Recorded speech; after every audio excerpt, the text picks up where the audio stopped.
مجھے یقین ہے کہ آپ نہیں جانتے ہوں گے کہ کبھی کبھی آپ کی خاموش دعائیں بھی آپ کی پوری زندگی بدل سکتی ہیں۔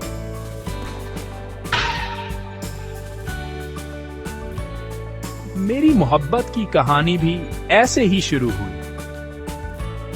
حسن اور زینب کی ملاقات یونیورسٹی میں ہوئی۔ وہ ہمیشہ ایک دوسرے کا احترام کرتے تھے۔ حسن نے دعا کی، یا اللہ، اگر وہ میرے لیے بنی ہے تو اسے میری زندگی میں لے آ۔ مہینے گزر گئے، پھر اس کی والدہ ایک رشتہ لے کر آئیں زینب کی طرف سے۔ اپنی شادی کی رات زینب نے سرگوشی کی، میں نے بھی تمہارے لیے دعا کی تھی۔